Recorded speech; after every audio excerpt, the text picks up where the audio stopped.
Hello everyone, study class में आपका स्वागत है। लुसेंट बाल विकास एवं शिक्षा शास्त्र का यह अध्याय 2.4 है। इसके पहले का चैप्टर मैंने ऑलरेडी बना चुका हूं, जिसका लिंक डिस्क्रिप्शन में मिल जाएगा, वहां से आप देख सकते हैं। तो ये चैप्टर का नाम है प्रतिभाशाली, सृजनात्मक तथा विशेष आवश्यकता वाले बालक। तो आइए सबसे पहले पढ़ते हैं प्रतिभाशाली बालक, जिसे इंग्लिश में कहेंगे टैलेंटेड चिल्ड्रेन। प्रतिभाशाली बालक। पॉल विट्टी के अनुसार प्रखर बुद्धि बालक वह है जो किसी कार्य को करने के प्रयास में निरंतर उच्च स्तर बनाए रखता है। कॉलसनिक के अनुसार वह बालक जो अपनी आयु स्तर के बालकों में किसी योग्यता में अधिक हो और जो हमारे समाज के लिए कुछ महत्वपूर्ण नई देन दे। टर्मन के अनुसार प्रतिभावान बालक शारीरिक विकास, शैक्षणिक उपलब्धि, बुद्धि और व्यक्तित्व में वरिष्ठ होते हैं। प्रतिभावान बालकों के अंतर्गत उच्च बुद्धिलब्धि वाले बालक के साथ साथ वे सभी बालक सम्मिलित होते हैं जो दूसरे बालकों से किसी भी क्षेत्र में अति वरिष्ठ होते हैं, जैसे कला वर्ग, साहित्य, काव्य रचना आदि। प्रतिभाशाली बालकों की विशेषता। हम जानेंगे कि प्रतिभाशाली बालकों की विशेषता क्या है। प्रतिभाशाली बालकों की मुख्य विशेषताएं निम्नलिखित हैं। कौन कौन सी हैं? तो प्रतिभाशाली बालकों में सीखने की गति तीव्र एवं शुद्ध होती है तथा स्मरण शक्ति उच्च स्तर की होती है। प्रतिभाशाली बालकों की बुद्धिलब्धि 120 से अधिक होती है। ऐसे बालक अपनी कमियों को स्वयं पहचानते हैं तथा दूसरों के सुझाव आसानी से मान लेते हैं। ऐसे बालकों में सामान्य ज्ञान का स्तर उच्च होता है और शब्दकोश विस्तृत होता है। ऐसे बालकों का शारीरिक, मानसिक एवं भावनात्मक विकास अन्य बालकों की अपेक्षा उच्च कोटि का होता है। ऐसे बालकों में सीखने की गति एवं प्रश्नों के उत्तर देने की गति तीव्र होती है। ऐसे बालक अधिक महत्वाकांक्षी एवं वैज्ञानिक दृष्टिकोण के होते हैं। ऐसे बालक किसी घटना का निरीक्षण बारीकी के साथ करते हैं। तब इसके बाद है प्रतिभावान बालकों की पहचान। हम कैसे जानेंगे प्रतिभावान बालकों को? तो प्रतिभावान बालकों की पहचान के लिए अध्यापक निम्नलिखित विधियों का उपयोग कर सकते हैं। प्रतिभावान बालकों के व्यक्तित्व के बारे में अध्यापक अन्य व्यक्तियों से भी सूचनाएं एकत्रित कर सकते हैं। बुद्धि परीक्षणों के द्वारा प्रतिभावान बालकों की पहचान अध्यापक कर सकते हैं। डी डॉन और कफ ने प्रतिभावान बालक के गुणों की एक ऐसी सूची तैयार की है जिसके आधार पर प्रतिभावान बालकों का पता लगाया जा सकता है। यह सूची इस प्रकार है। सामान्य बुद्धि का प्रयोग अधिक करते हैं, ज्ञान शब्द बहुत विस्तृत होता है, मौलिक चिंतन कर सकते हैं, ये स्पष्ट रूप से सोचने, अर्थों को समझने और संबंधों की पहचान करने में श्रेष्ठ होते हैं, कठिन कार्यों को आसानी से कर लेते हैं। उपलब्धि परीक्षाओं के द्वारा भी प्रतिभावान बालक की पहचान अध्यापक करते हैं। अभिरुचि परीक्षाओं से भी छात्र की प्रतिभा का अनुमान लगाया जा सकता है। प्रतिभावान बालकों की शैक्षिक व्यवस्था। प्रतिभावान बालकों के लिए कुछ विशेष शिक्षा की आवश्यकता पड़ती है। ये शैक्षिक व्यवस्थाएं इस प्रकार होनी चाहिए। अध्यापकों को चाहिए कि प्रतिभावान बालकों में सृजनात्मक शक्ति का उचित प्रयोग कर उन्हें समाज विरोधी गतिविधि में सम्मिलित नहीं होने दे। ऐसी शिक्षा बालकों को प्रदान करनी चाहिए ताकि वे सामाजिक बुराइयों से दूर रह सके। कक्षा में छात्रों को तीव्र प्रोन्नति नहीं प्रदान करना चाहिए। प्रतिभावान बालकों की शिक्षा ऐसे बालकों के ध्यानपूर्वक अध्ययन पर आधारित होना चाहिए। प्रतिभावान बालकों की शिक्षा उसके व्यक्तित्व के सभी पक्षों के विकास पर केंद्रित होना चाहिए। प्रतिभावान बालक को सर्वांगीण विकास के लिए अध्यापक को अत्यधिक परिश्रम करने की आवश्यकता होती है। अतः इस कार्य के लिए उसे कक्षा और स्कूल में अधिक सक्रिय रहना चाहिए। प्रतिभावान बालकों को पाठ्यक्रम समझने में सामान्य बालकों से कम समय लगता है। यह बचा हुआ समय उन्हें किसी और कार्य में उपयोग करना चाहिए। प्रतिभावान बालकों को घर के लिए विशेष कार्य दिया जाना चाहिए ताकि वे अपनी प्रतिभा का उचित उपयोग कर सकें। जी, प्रतिभावान बालकों को शिक्षा के लिए और उनमें नेतृत्व विकास के लिए उत्तरदायित्व का कार्य सौंपना चाहिए।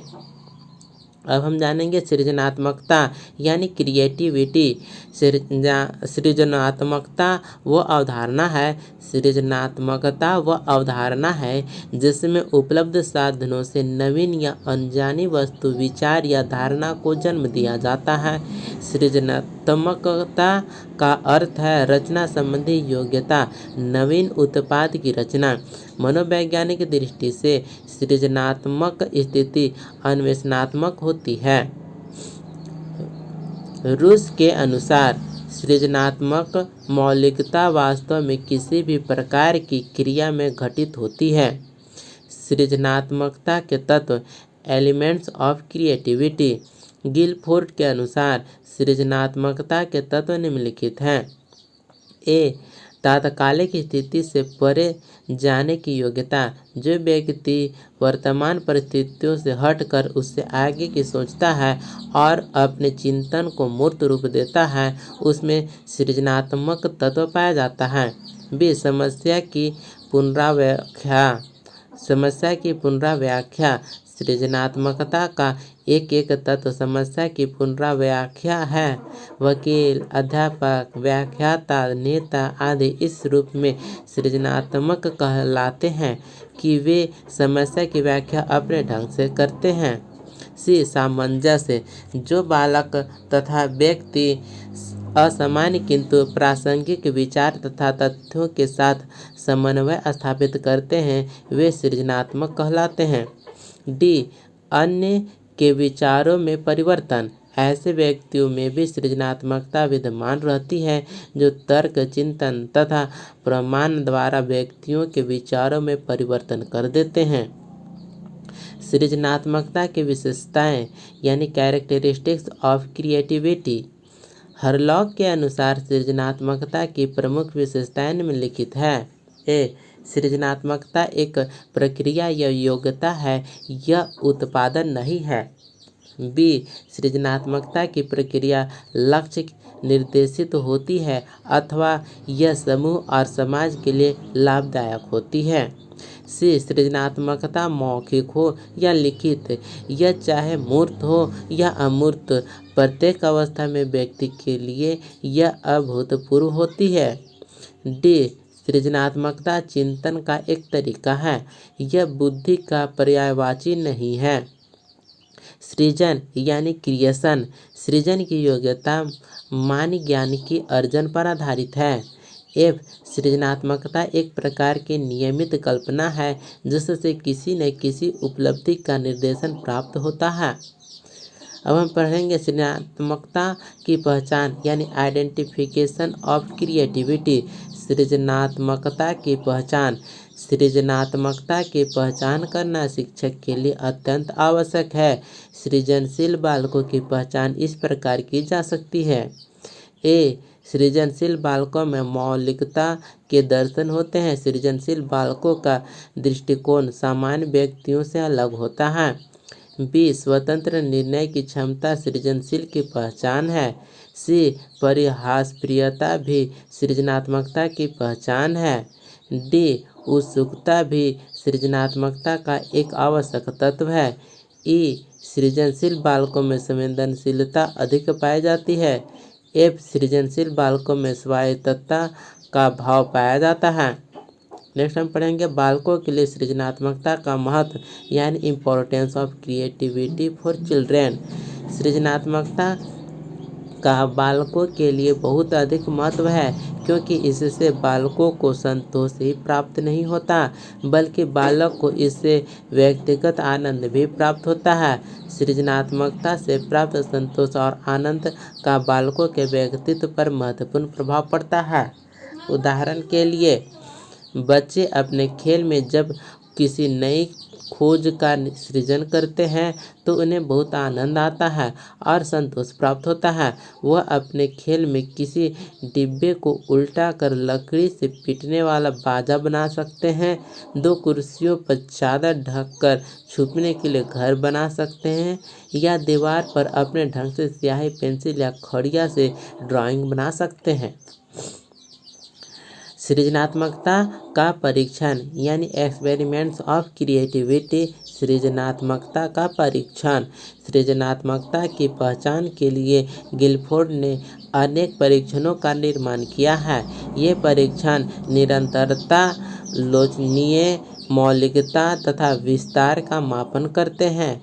ये परीक्षण निम्नलिखित हैं। चित्रपूर्ति परीक्षण यानी चित्रपूर्ति परीक्षण में अपूर्ण चित्रों को पूरा करना पड़ता है। वृत्त परीक्षण, इस परीक्षण में वृत्त में चित्र बनाए जाते हैं।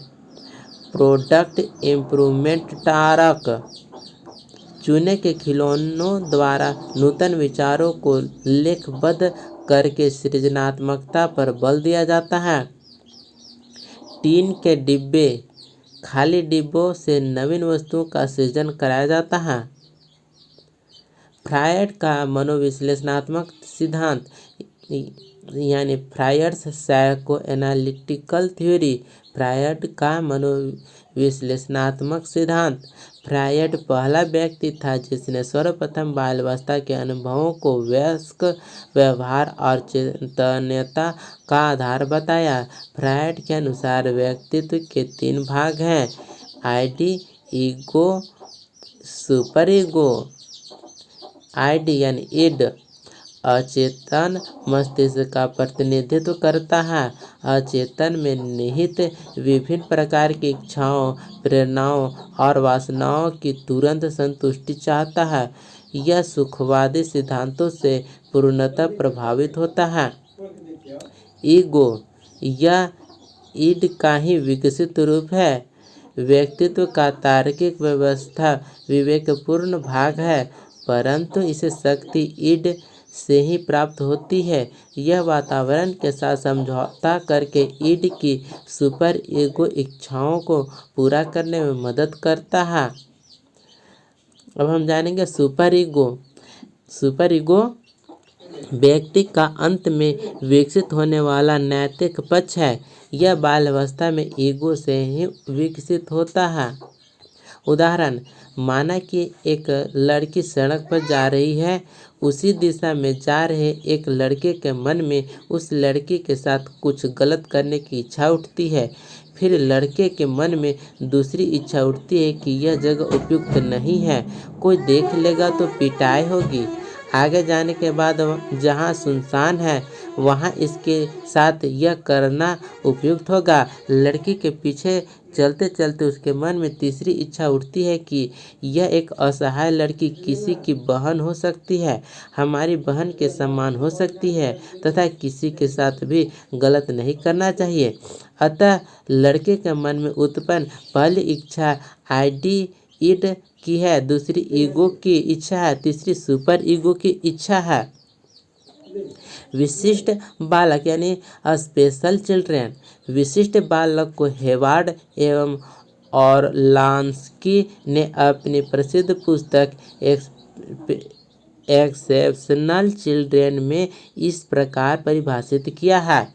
विशिष्ट एक ऐसा अंतरोषित पद है जिसका तात्पर्य किसी भी वैसे बालक से होता है जिसका निष्पादन मानक से ऊपर या नीचे इस हद तक विचलित होता है कि उसके लिए विशेष कक्षा की कार्यक्रम की जरूरत होती है। विशिष्ट बालकों की विशेषताएं निम्नलिखित हैं। ए, विशिष्ट बालक सामान्य या औसत बालकों से कई तरह के गुणों में, जिसमें मानसिक एवं शारीरिक गुण मुख्य होता है, विचलित होते हैं। बी, विशिष्ट बालकों का विचलन इस सीमा तक होता है कि उन्हें विशेष शिक्षा देने की जरूरत होती है। सी, विशिष्ट बालकों से शिक्षकों को सबसे अधिक चुनौती मिलती है, अतः ऐसे बालकों पर शिक्षकों का ध्यान सबसे अधिक होता है। डी, ऐसे बालकों पर माता पिता, अभिभावक एवं सामाजिक संगठन द्वारा भी विशेष नज़र रखी जाती है। नेक्स्ट पढ़ना है अधिगम अक्षम बालकों की शिक्षा। अधिगम अक्षम बालकों की शिक्षा के लिए 2 उपागम का प्रयोग किया जाता है, कौशल प्रशिक्षण उपागम और योग्यता प्रशिक्षण उपागम। पहला हम पढ़ेंगे कौशल प्रशिक्षण उपागम। यह उपागम बालक के विशिष्ट कौशलों के विषय में सीधे मापन पर आधारित है। दूसरा तरह कौशल है योग्यता प्रशिक्षण उपागम। ऐसे उपागम का प्रयोग बालक की आधारभूत योग्यताओं व्याप्त अक्षमताओं में सुधार के लिए निर्देशात्मक प्रक्रियाओं के निर्माण पर मुख्य रूप से किया जाता है। अब यहाँ पर प्रकार है, अधिगम अक्षमता के प्रकार है। इसमें 4 प्रकार बांटा गया, पढ़ने की अक्षमता, मौखिक रूप से सीखने की अक्षमता, लिखने की अक्षमता, गणित संबंधी समस्याएं। और इसमें आगे पढ़ने की अक्षमता को 2 भागों में बांटा है, एलेक्सिया और डिसलेक्सिया। और मौखिक रूप से सीखने की अक्षमता को 2 भागों में बांटा गया, अफेजिया और डिस्फेजिया।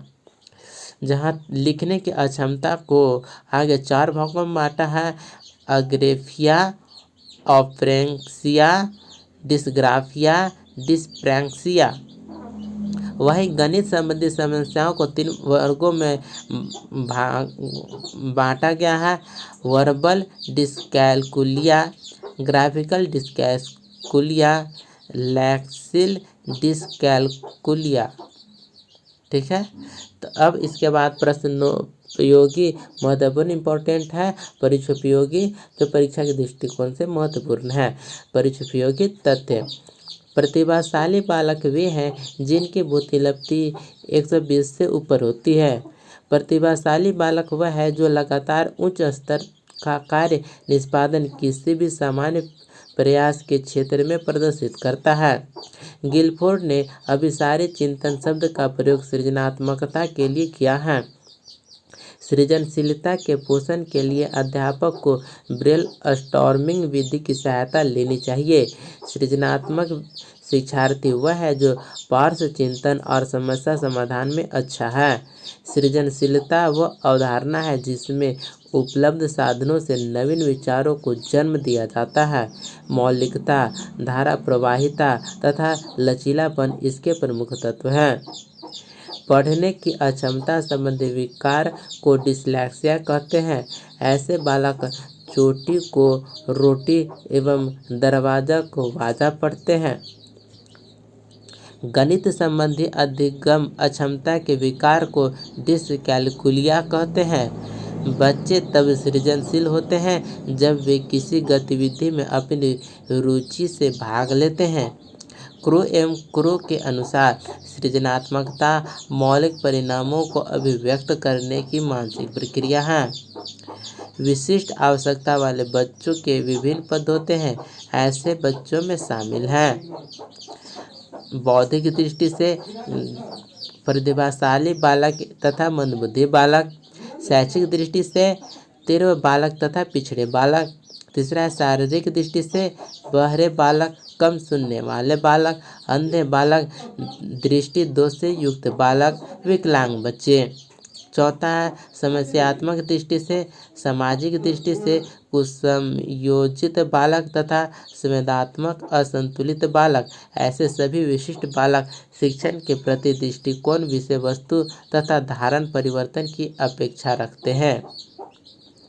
प्रतिभाशाली छात्र की विभिन्न विशेषताएं होती है, जैसे इनमें पढ़ने लिखने में रुचि होती है, कठिन विषयों में रुचि, शब्द भंडार व्यापक, समस्याओं का समाधान तीव्र गति से करते हैं तथा इनमें मानसिक क्रियाओं के तर्क, चिंतन, निर्णय, स्मरण करने की योग्यता अधिक होती है। यदि कक्षा की गतिविधियां अधिक चुनौतीपूर्ण न हो तो ऐसे बच्चे कम प्रेरित अनुभव करते हैं और ऊब जाते हैं। तो इस प्रकार से ये चैप्टर कंप्लीट होता है। इस बुक का लिंक डिस्क्रिप्शन मिल जाएगा, वहाँ से PDF डाउनलोड कर सकते हैं। और इस लुसेंट बाल विकास शिक्षा शास्त्र के सभी चैप्टर का वीडियो आपको डिस्क्रिप्शन में मिल जाएगा, वहाँ से आप देख सकते हैं। तो मिलते हैं अगले वीडियो में, तब तक के लिए जय हिंद।